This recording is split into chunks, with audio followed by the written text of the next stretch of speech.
2025년도 표를 작년 여름 정도에부터 생각을 했었습니다.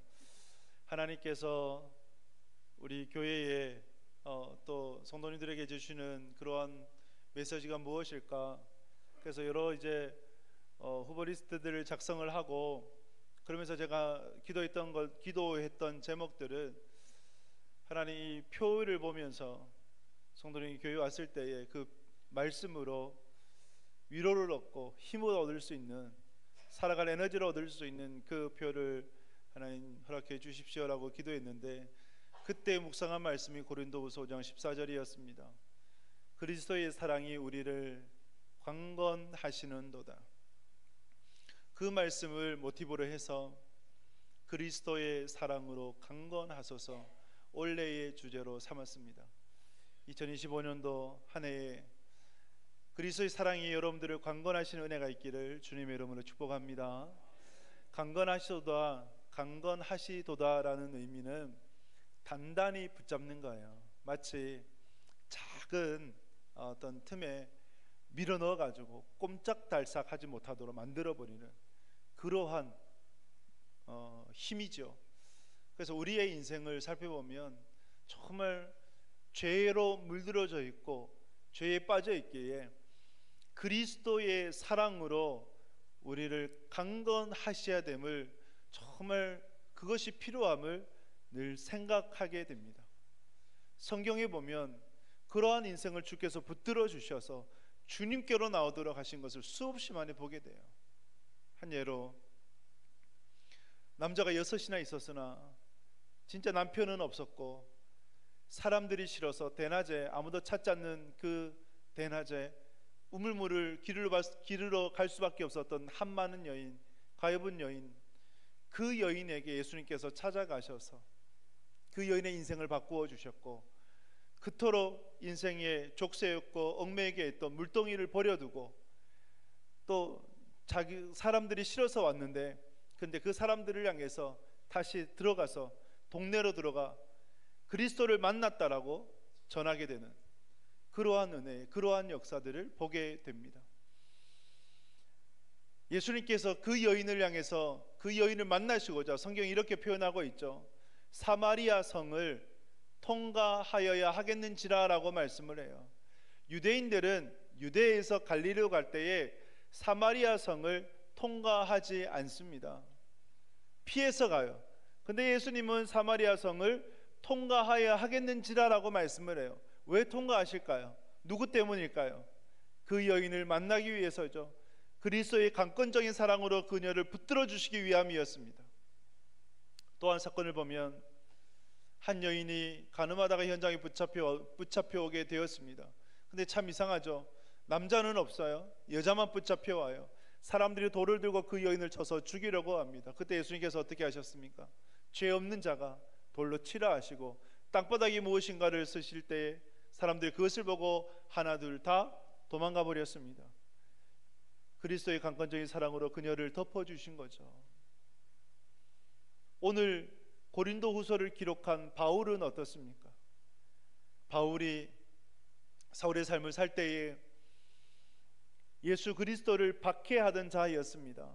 스데반 집사가 죽는 것이 당연하다고 여겼던 그러한 사울이었고, 그가 여전히 예수 그리스도를 박해하는 인생으로 살아갈 때에, 다메섹으로 향할 때에 호련히 강한 빛이 사울에게 비추어 왔습니다. 그 빛만 비춰진 것이 아니라 음성도 들려왔어요. 사울아 사울아, 네가 왜 나를 박해하느냐? 주여 누구십니까? 나는 네가 박해하는 예수라라고 말씀을 합니다. 강건적인 사랑으로 말미암아 사울의 인생이 바뀌어져서 이전에는 예수님을 박해하는 인생에서 예수님을 위해서 살아가는 인생으로 변화된 거죠. 이렇게 수많은 하나님의 사람들이 그리스도의 강건적인 사랑으로 말미암아 그 인생이 변화된 것을 우리가 보게 됩니다. 그러기에 오늘을 살아가는 우리에게도 그리스도의 강건적인 사랑이 필요하지 않겠습니까? 그 사랑이 무엇을 변화시킨 줄 아십니까? 그것을 고린도후서 5장 17절에서 이렇게 말씀을 해요. 5장 17절 말씀 같이 읽습니다. 그런즉 누구든지 그리스도 안에 있으면 새로운 피조물이라, 이전 것은 지나갔으니 보라 새 것이 되었도다. 아멘. 새로운 피조물이 되었습니다. 이전 것은 지나갔어요. 새 것이 된 거예요. 여러분, 피조물이 뭡니까? 창조주가 있고 그 창조주가 만든 작품을 피조물이라 하지 않습니까? 하나님께서 태초에 천지를 창조하셨습니다. 하나님이 창조주가 되시고 우리는 피조물이 되어져요. 하나님의 형상을 따라 하나님께서 우리를 빚으셨고 우리의 코에 영혼을 불어넣어 주셔서 영혼을 가진 존재가 되었습니다. 그런데 어느 날 이 형상이 깨어져 버렸죠. 일그러져 버렸습니다. 무엇 때문이었습니까? 아담과 하와의 죄 때문이었습니다. 선과 악을 알게 한 나무의 열매를 하나님께서 두시고 다른 에덴 동산의 모든 나무의 열매는 먹지만 이 에덴 그 선악과만 먹지 말아라고 하셨어요. 선악과는 상징이에요. 하나님이 우리의 창조주가 되시고 우리는 피조물이 된다라는 그러한 상징물인데, 그런데 인간이 하나님의 말씀을 거역해서 불순종해서 그만 선악과를 먹게 되고 그것 때문에 하나님의 형상이 깨어져 버린 거예요. 죄가 세상에 들어오게 되었습니다. 죄로 인해서 세 가지 죽음을 맞이하게 됩니다. 첫 번째 죽음은 영적인 죽음이에요. 하나님과 단절된 채, 하나님과 끊어진 채 살아가는 인생이 영적인 죽음의 상태입니다. 지금 교회 밖에 있는 사람들이 영적인 죽음의 상태로 살아가고 있는 거예요. 그래서 허무와 공허와 그리고 소유로 행복을 채우려고 하지만 그러나 결코 소유로 행복을 누릴 수 없는 인생을 살아가는 것이죠. 두 번째 죽음이 뭘까요? 육체적 죽음이 됩니다. 사람이 한 번 죽는 것은 정해져 있고 그 후에는요 심판이 있는 것이죠. 그래서 누구든지 한 번은 죽게 됩니다. 세 번째 죽음은 영원한 죽음이 됩니다. 죽고 난 이후에 심판이 있고 그 심판을 통해서 천국과 지옥으로 갈라져 영원한 죽음에 이르게 되는 것이죠. 새로운 피조물이 되었다고 하는 것은 그리스도의 사랑으로 이 죽음의 허물들을, 죄의 허물들을 다 덮어주시는 것입니다. 그래서 우리가 새로운 피조물이 되었고 새 것이 된 것입니다. 그러므로 우리의 인생 가운데 정말 필요한 것, 사모해야 될 것이 그리스도의 강권적인 사랑인 줄 믿습니다. 여러분들 올 한 해 정말 주님께서 여러분들을 붙들어 주시는, 단단히 붙들어 주시는 강권적인 사랑이 임하기를 주님의 이름으로 축복합니다. 어느 날 루터가 종교개혁을 할 때 그랬다 그래요. 종교개혁을 하는데 이제 라틴어 성경을 독일어로 번역을 하고 있었대요. 그런데 어느 날 마귀가 찾아왔대요. 마귀가 찾아와서 빽빽히 적힌 종이를 내밀더래요. 그래서 루터가 물어서 이게 뭐냐고. 너의 죄라고. 그래서 빽빽히 적힌 종이에 자신의 죄를 보니까 죄가 맞는 거예요. 자기가 알고 있었던 죄도 있었고 모르고 있었던 죄도 있었던 거예요. 그래서 루터가 아무 할 말이 없었던 거예요. 그래서 다시 물었어요. 나 더 없냐? 그러니까 마귀가 더 있다고, 더 적어서 주는 거예요. 더 없냐고, 더 있다고 주는 거예요. 다시 물었어요. 내 죄가 더 없느냐? 이제는 없다 라고 하니까 마귀가 건넨 쪽지에 마틴 루터가 요한일서 1장 7절의 말씀을 적었다 그러죠. 그 아들 예수의 피가 우리의 모든 죄를 깨끗게 하실 것이요. 이 말씀을 적어요. 그 의미는 그 말씀을 보았던 마귀가 아무런 할 말이 없어서 그냥 떠나버렸다고 하죠. 우리의 죄를, 모든 죄의 허물들을 다 덮어버린 것이 그리스도의 사랑이 되는 것입니다. 여러분들이 엉킨 실을 풀어보려고 하신 적이 있으실 거예요. 저도 어릴 적에 뭐 뜨개질 이런 거 이제 누님 따라서 이제 흉내내다가 막 실이 엉킨 거예요. 근데 엉킨 실을 풀려고 하니까 잘 풀어집니까? 안 풀어지죠. 더 엉켜요. 이때 다른 거 풀려고 하니까 더 안 풀려서 그냥 새 실을 갖다가 하는 것이 훨씬 더 편하더라고요.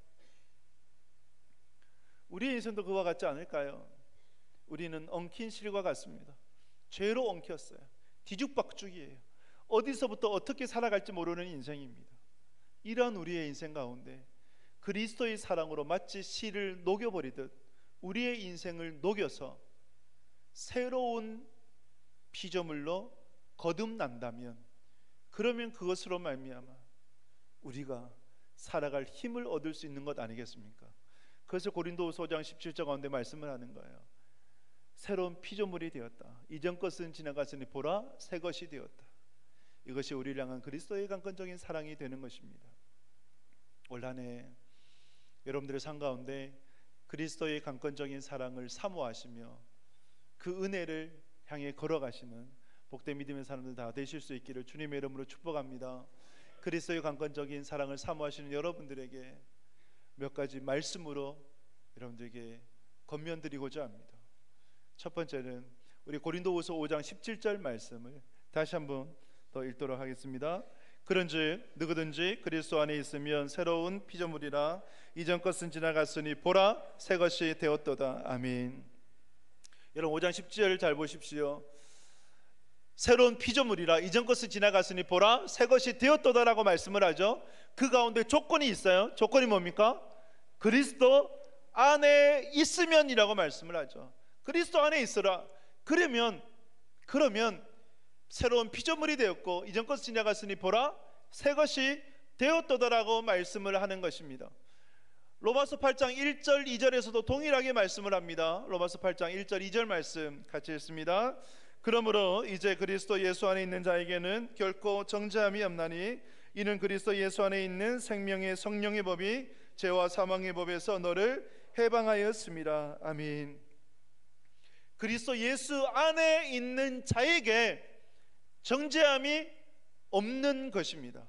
생명의 성령의 법이 죄와 사망의 법에서 우리를 해방시키는 거예요. 그러면 우리에게 필요한 것이 뭐예요? 그리스도 예수 안에 거하는 것입니다. 이것을 헬라어로 얘기하면 엔 크리스토가 되어지고 영어로 얘기하면 인 크라이스트가 되어지는 거예요. 그리스도 안에 거하기를 힘써야 되는 겁니다. 그리스도 안에 거한다는 것이 뭘까요? 그리스도의 통치를, 주님의 통치를 받고 통치 아래에서 살아간다는 의미가 되어지는 것입니다. 여러분들이 올 한 해 그리스도의 통치 아래 살아가기를 힘쓰시는 복된 믿음의 사람들 되실 수 있기를 축복합니다. 그것을 위해서 필요한 신앙이 뭘까요? 여러분 고린도 후서가 언제 기록이 되었느냐? 주 52년에서 56년경에 기록이 되었습니다. 그러면 바울이 휘몰아치는 주님의 사랑을 언제 경험했을까요? 다메섹 도상에서 언제 주님을 만났을까요? 32년, 33년으로 봅니다. 그러면 몇 년의 갭이 생겨요? 약 20여 년의 갭이 생기죠. 한 20년 정도의 차이를 봐요.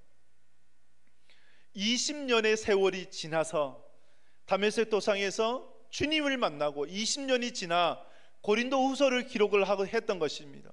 그런데 고린도 후서를 기록한 20년이 지난 바울의 신앙이 식었습니까? 여전히 뜨겁습니까? 여전히 뜨거워요. 여러분은 어떻습니까? 여러분들은 20년 전에 어떻게 신앙생활을 하셨습니까? 여러분들이 그리스도를 처음 만났을 때에 어떤 마음이셨습니까? 설교를 준비하면서 저를 되돌아봤어요. 20년 전에 저희 신앙이 어떠했는가? 그리고 그리스도를 처음 만났을 때 저희 신앙이 어떠했는가를 되돌아보게 되었습니다. 모태신앙이었지만 고등학교 때 예수님을 처음 만났을 때에 그 은혜, 그 사랑이 너무나 감격되어져서 이제는 세상의 것을 내가 다 끊겠노라 다짐을 하고, 누가 시키지도 않았는데 제가 이제 숨겨놨던 세상의 유혹거리들 있지 않습니까? 책이라든지 잡지라든지 또 세상 노래들, 테이프, 옛날에는 테이프 들었잖아요. CD 이런 걸 다 모아가지고 제가 살던 집 뒤에 뜰에 가서 모아서 다 태워버렸어요. 이제는 세상의 것을 끊겠노라 태워버리고, 그러면서 제가 하나님 앞에 드렸던 기도, 하나님을 위해서 살고 싶습니다. 하나님에서 드려지는 인생이 되고 싶습니다라는 그 고백을 하게 되었어요. 그런데 여러분, 그 감격과 열정은 영원하지가 않아요. 식어버려요. 열정도 식을 때가 있고 감정도 식기도 해요. 우리의 신앙이 식어버린 채로 그냥 방치되면 안 되는 것 아닙니까? 배터리가 예를 들면 그냥 내버려 둬버리면, 쓰지 않으면 어떻게 될까요? 방전되어 버려요. 신앙도 마찬가지예요. 그냥 식은 채로 내버려 두면 그냥 이대로 살지 아니요. 여러분들의 신앙은 여전히 방치되고 방전되어 버린 채 그렇게 살아갈 거예요. 그래서 여러분 기억하십시오. 그리스도 안에 거한다고 하는 것은 그리스도의 통치요, 그리스도의 통치라고 하는 것은 우리에게 그리스도와의 그 첫 만남, 첫사랑, 처음 행위를 회복하는 것입니다. 그래서 주님께서 에베소 교회에 이렇게 말씀하신 거예요. 요한계시록 2장 4절 5절 말씀 같이 읽겠습니다. 그러나 너를 책망할 것이 있나니 너의 처음 사랑을 버렸느니라. 그러므로 어디서 떨어졌는지를 생각하고 회개하여 처음 행위를 가지라. 만일 그리하지 아니하고 회개하지 아니하면 내가 내게 가서 내 촛대를 그 자리에서 옮기리라. 아멘. 여러분, 에베소 교회가 다른 것은 다 잘했다고 칭찬을 했어요. 그러나 처음 행위를 잊어버렸어요. 처음 사랑을 잃어버렸어요. 그래서 주님께서 경고하셨죠. 만약에 그대로 방치해두면 어떻게 하신다고요? 촛대를 옮겨 버릴 것이다. 은사도 쓰지 않으면 하나님께서 거두어 가 버리십니다. 하나님께서 여러분들이 주신 은혜를, 은사를 여러분들이 제대로 사용하지 않으면 어떻게 될까요? 하나님이 거두어 가 버리십니다. 이것이 촛대가 옮겨진다는 거예요. 근데 실제로 여러분 터키에 에페소에 가보면, 에베소가 이전에는 항구 도시였고 번창했고 굉장히 부유한 도시였어요.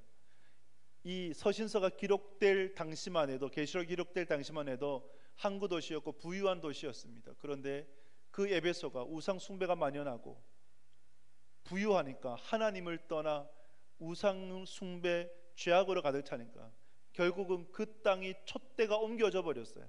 지금은요, 항구 도시가 아니에요. 그냥 육지예요. 지각 변동에 의해서 밀려난 거죠. 그러면서 에베소는 아주 그냥 가난한 소도시에 불과하게 되었어요. 이것이 지금의 현실입니다. 여러분들의 촛대가, 하나님께서 부어주신 은혜가 옮겨지지 않기를 주님의 이름으로 축복합니다. 그것을 위해서 어디서부터 떨어졌는지를 여러분들이 생각하셔서 점검하셔서 정말 처음 사랑을 회복하실 수 있는 하나님의 사람들이 다 되시길 주님의 이름으로 축복합니다. 그리스도의 강건하신 사랑을 사모하는 그 신앙. 두 번째로 하나님께서 우리 주신 말씀이 고린도후서 5장 20절 말씀입니다. 20절을 같이 읽겠습니다. 그러므로 우리가 그리스도를 대신하여 사신이 되어 하나님이 우리를 통하여 너희를 권면하신 것 같이 그리스도를 대신하여 간청하노니 너희는 하나님과 화목하라. 아멘. 사도 바울이 자신을 일컬어서 그리스도의 사신이다 라고 고백합니다. 그리스도의 사신은 그리스도의 전권을 위임받은 자예요. 그 전권을 위임받아서 간청합니다. 우리를 향해 간청합니다. 저와 여러분을 향해 간청합니다. 뭐라고요? 너희는 하나님과 화목하라라고 말씀을 해요. 하나님과 화목하라. 그리스도의 강건하신 사랑을 사모하는 자에게는 하나님과 화목하게 하는, 화목되어지는 신앙이 필요합니다. 화목하게 하다, 그리스도와 화목하라라고 하시는 것은 수동형이에요. 바울이 능동형으로 표현하지 않았어요. 능동과 수동의 차이가 뭐냐면, 능동은 스스로 화목을 위해서 하나님께로 우리가 걸어가는 것이고, 수동은요, 하나님께서 우리에게 와 주시는 거예요. 그런데 신앙이 뭡니까? 우리가 하나님께 가는 겁니까? 하나님이 우리에게 오시는 겁니까? 하나님이 우리에게 오시는 거예요. 세상의 가짜들은 인간의 노력으로 신에게 도달해서 신의 은총을 비는 거예요. 그러나 하나님은 우리에게 찾아와 주셨어요. 왜? 우리는 그 죄로 인해서 절대 하나님께로 나가지 못하는 존재이거든요. 그래서 오늘 이 말씀, 하나님과 화목하라고 하는 것은 바울이 능동형이 아니라 수동형으로 하나님이 우리에게 찾아와 주셔서 화목게 되어지는 것을 표현을 한 거예요. 그럼 여러분, 이 화목하게 하라는 참된 의미가 뭘까요? 어떻게 하나님과 화목할 수 있을까요? 신학적 용어로 중생의 화목이 아니라 성화의 화목이 됩니다. 즉, 구원은 하나님께서 우리에게 찾아와 주셔서 전적인 은혜로 하나님의 자녀 삼아지는 것, 의로운 사람이 되는 것, 그것이 구원 아니겠습니까? 우리가 그 은혜로 구원을 받은 거예요. 구원받은 자가 마땅히 구원받은 자답게 살아가는 것이 뭡니까? 성화이죠.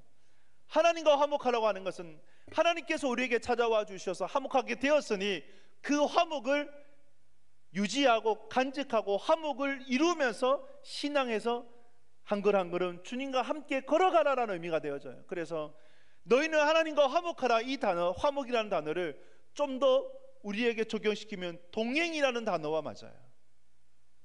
여러분, 2025년도가 여러분들의 인생이 하나님과 동행하는 한 해가 꼭 되실 수 있기를 축복합니다. 여러분, 동행하고 싶지 않으십니까? 하나님과 동행하면 얼마나 행복할까요? 그렇지 않습니까? 세상에 줄 수 없는 진정한 기쁨, 평강을 주시고 우리에게 소유로 채울 수 없는 그 만족함을 주시는 거죠. 그래서 신앙인에게는 무엇보다 하나님과 동행하는 것이 필요합니다. 여러분, 동행이라는 단어를 생각을 할 때 가장 먼저 떠오르는 성경의 인물이 누구입니까? 동행. 하나님과 동행하였던 자 누구예요? 에녹 아닙니까? 그죠? 에녹이에요. 그런데 에녹이 여러분 평생 하나님과 동행했을까요? 아니거든요. 성경에 보면, 창세기에 보면 에녹이 언제부터 하나님과 동행했느냐? 그 아들 무두셀라가 태어났을 때부터 하나님과 동행하였던 에녹이에요. 그 이전에 하나님과 동행했던 기록이 없어요. 그리고 왜 무두셀라가 태어났을 때부터 에녹은 하나님과 동행하게 되었을까요? 무두셀라라는 이름의 뜻에서 그 힌트를 찾을 수 있어요. 무두셀라, 창 던지는 사람. 창 던지는 사람은 고대 전쟁에서 스나이퍼와 같은 존재이고, 창 던지는 사람이 죽으면, 전사하면 그 전쟁에는 피하는 것과 똑같아요. 그러면 무두셀라의 의미는 뭐냐면, 이름의 뜻은 최후의 보루예요. 무두셀라가 죽으면 심판이 온다와 동일해요. 그런데 실제로 무두셀라가 죽으니까 죽은 그 해에 어떤 일이 벌어졌을까요? 심판이 왔어요. 어떤 심판요? 노아가 600세 되던 해에 이 세상이 물로 잠기게 되었죠. 에녹은 무두셀라가 태어났을 때 하나님부터 계시를 받았을 거예요. 무두셀라가 죽으면 이 세상의 물로 심판을 받을 거야 라고 하는 계시를 받았을 테고, 그래서 그 이름을 무두셀라로 지었지 않겠습니까? 그리고 실제로 무두셀라가 죽었을 때 물로 세상이 심판되어진 거죠. 그럼 에녹의 마음 가운데 어떤 마음이었을까요? 곧 세상이 심판받을 테니 그러면 내가 이대로 살면 안 되겠다. 하나님을 경외하고 더욱더 하나님을 사랑하고 하나님을 두려워함으로 내가 신앙해야겠다. 그 마음으로, 그 마음을 가지니까 동행할 수 있었던 거예요. 여러분들이 얼마나 사실 것 같아요? 뭐 제가 여러분들을 축복하기는 더도 말고 덜도 말고 한 모세 나이만 120세만 여러분들이 사셨으면 좋겠습니다.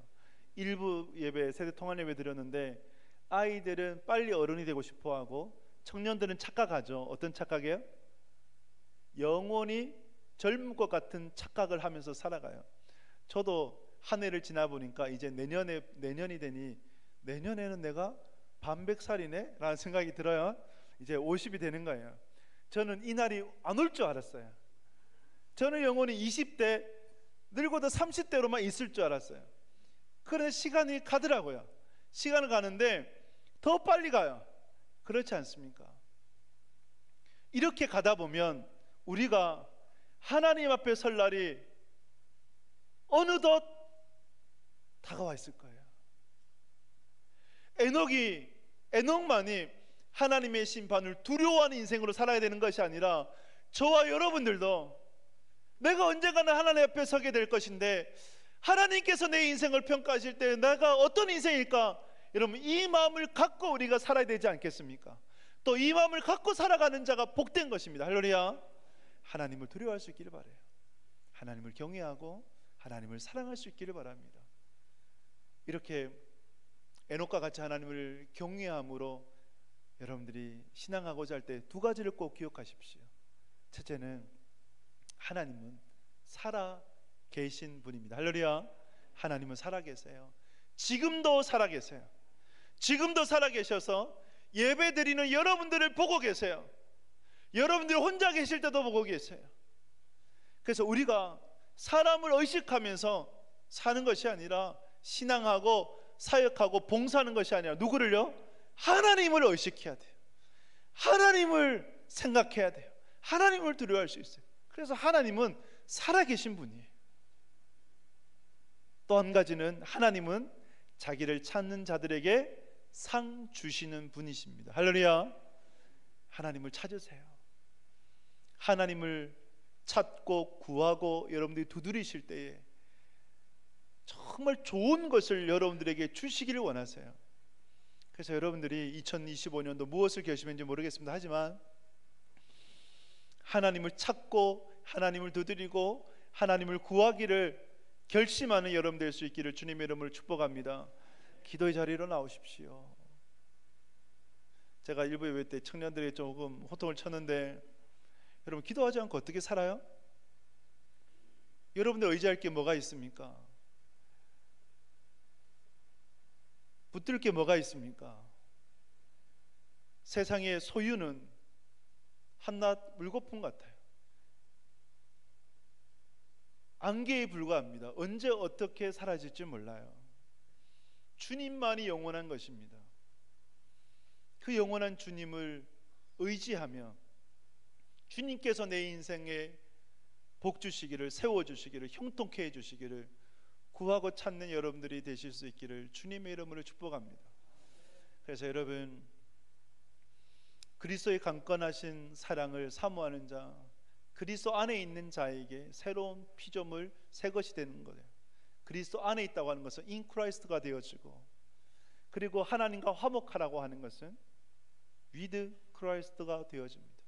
하나님과 동행하실 수 있기 바랍니다.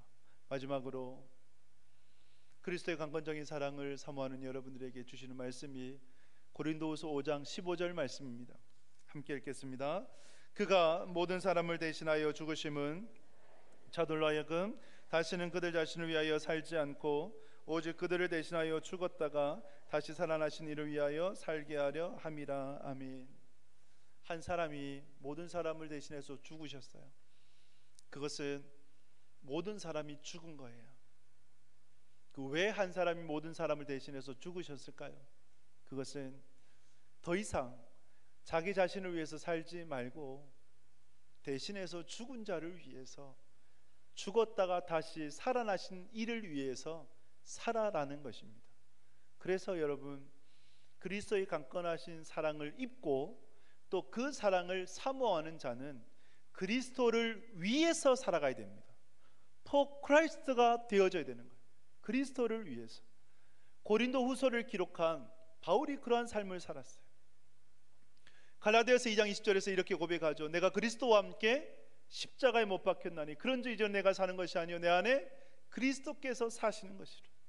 이제 내가 육체 가운데 다시 사는 것은 나를 사랑하사 나를 위하여 자기 몸을 버리신 하나님의 아들을 믿는 믿음 안에서 사는 것이라. 빌립보서 1장에서는 고백합니다. 나의 간절한 기대와 소망을 따라 아무 일에든지 부끄러워하지 아니하고 내 몸에서 그리스도가 존귀하게 되기를 원하노라. 이는 내게 사는 것이 그리스도니 죽는 것도 유익함이라. 에베소 교회의 장로들 앞에서 사도 바울이 눈물을 흘리며 고별사로 했던 말, 나의 달려갈 길과 주 예수께 받은 사명 곧 주님의 은혜의 복음을 증거하려 함에는 내 생명조차도 조금도 아끼지 아니하노라. 그 고백 올려드립니다. 너무나 아름답고 멋있는 고백이지요. 그러나 여러분, 이것은 그리스도의 강건적인 사랑을 입고 정말 죽을 수밖에 없는 죄인인데 그 죄인을 구원하셨기에 더 무엇을 드릴 수 없을까 생각하는 그 신자가 드릴 수 있는 고백이 되어집니다. 그래서 여러분들이 정말 올 한 해 살아가실 때 포크라이스트, 그리스도를 위해서 살아가시는 복된 믿음의 사람들 다 되실 수 있기를 주님의 이름으로 축복합니다. 시편을 그 시를 봤어요. 작자 미상의 시인데 내게 만약에 24시간 있다면 이 시가 되는데 한번 띄워주시겠어요? 같이 한번 읽어볼까요? 만약 내가 24시간만 살 수 있다면 나는 텔레비전을 보지 않을 거야. 컴퓨터 앞에 앉아 있지도 않을 거야. 밀리는 차 속에서 몇 시간씩 죽치고 있지도 않을 거야. 의견이 다른 사람과 싸우지도 않을 거야. 쇼핑을 가지도 않을 거야. 돈 많이 버는 법을 궁리하지도 않을 거야. 거실의 소파에 앉아 졸지도 않을 거야. 만약 내가 24시간만 살 수 있다면 우리나라의 제일 아름다운 곳으로 여행을 떠나겠어. 싸우고 헤어진 사람들과 화해하겠어. 옥수수 익어가는 들판에 맨몸으로 누워보겠어. 나를 쫓아낸 직장 상사를 용서하겠어. 모르는 사람의 결혼식에 참석해 축하해 주겠어. 행여병자를 등에 업고 병원 응급실까지 달려가겠어. 그러고도 시간이 남는다면 나를 만드시고 회수해 가시는 그분께 제 많은 몸이지만 받아달라고 기도하겠어. 네. 아멘이 절로 나오지 않습니까? 네. 누군지는 모르지만 이 마치 성경을 인생에 적용시킨 시인 것 같습니다. 여러분들에게 만약에 24시간만 주어진다면 여러분들은 어떤 삶을 살아가시겠습니까? 24시간을 허투루 쓰지 않겠죠. 1분 1초를 아끼겠죠. 그런데 여러분 그거 아십니까? 24시간이 하루가 되어지고 그 하루가 일주일, 그 일주일이 52주 1년이 되고 그 1년이 10년, 20년이 되어져서 우리가 주님 앞에 서게 되는 것이죠. 그래서 여러분들의 주어진 24시간이라는 이 시간을 허튼 데 쓰지 마시고 그리스도를 위하여 쓸 수 있는 여러분 되실 수 있기를 주님의 이름으로 축복합니다. 나를 회수해 가시는 그분께 기도해 가서 기도하겠사라고 이 시인이 고백하게 되는데, 우리가 주님 앞에 서게 되는데, 주님 앞에 설 때에 내 영혼을 안아주시고 그리고 나를 천국으로 인도해 주실 주님을 바라보며 기도하지 않겠습니까? 그래서 여러분 올 한 해 포크라이스트를 위해서, 그리스도를 위해서 걸어가는, 살아가는 복된 믿음 사람들 되실 수 있길 축복합니다. 말씀을 했습니다. 예수님께서 간음하다가 현장에 붙잡혀온 그 여인에게 이렇게 말씀을 하십니다. 요한복음 8장 11절 보면 같이 읽겠습니다. 답하되 주여 없나이다. 예수께서 이르시되 나도 너를 정죄하지 아니하노니 가서 다시는 죄를 범하지 말라 하시니라. 아멘. 예수님께서 여인의 그 허물을, 그 죄를, 다른 사람은 다 돌을 들어서 쳐서 죽이려고 했지만 그러나 우리 주님은 품어주시고 안아주시고 강권적인 사랑으로 붙들어 주셨어요. 여인이 그 강권적인 사랑을 입었습니다. 입은 그 여인에게 주께서 하셨던 말씀이 가서 다시는 범죄하지 마라 라고 말씀을 합니다. 그래서 이 여인이 다짐을 했겠죠. 강권적인 사랑을 입었으니 그 사랑이 뭐겠습니까? 강권적인 사랑으로 살아갈 신자의 삶이 뭐겠습니까? 인 크라이스트죠. 그리스도 안에서, 위드 크라이스트죠. 그리스도와 함께 동행하면서 때로는 실패하고 넘어지고 죄를 범하겠죠. 그러나 그리스도와 함께 다시 일어서는 거예요. 포크라이스트입니다. 이제부터는 주님을 위해서 살겠습니다는 그 고백이죠. 한 목사님이 이런 간증을 하시더라고요. 목회를 하는데 매춘부를 만났었다. 그리고 그녀가 포주이기도 했었다. 근데 그녀가 예수님을 영접하게 되고 그 영접함으로 교회에 나오고 그리고 정말 자신의 죄를 회개하며 기도했던 그 잠이었다고. 한 30년이 지나서 그녀를 다시 만났다고 합니다. 참 궁금했겠죠. 그 여인이 어떻게 살고 있을까? 어떻게 변화되었을까? 다시 만난 그녀가 외적으로는, 생활로는 참 가난해졌다고 합니다. 가난한데 근데 얼굴은 빛처럼 환하고 그 모습은 평안해 보였다고 합니다. 그래서 그 여인을 보았던 그 목사님이 얼마나 기뻤고 또 행복했을까요? 과거의 삶으로 돌아가지 않고 다 정리하고 새로운 피조물로 새 삶을 살게 되었던 그 여인이었던 것이죠. 여러분 올 한 해 그리스도의 사랑이 여러분들을 강건하셔서 그리스도 안에서 그리스도의 통치 아래 살아가시고 그리스도와 함께 교제하며 동행할 수 있는 여러분 될 수 있기 바라고, 그리스도를 위하여 살아감으로 말미암아 더 이상 죄에 머물지 마시고 하나님의 뜻을, 하나님 나라를 세워나가는 복된 믿음의 사람들 다 되실 수 있기를 주님의 이름으로 축복합니다.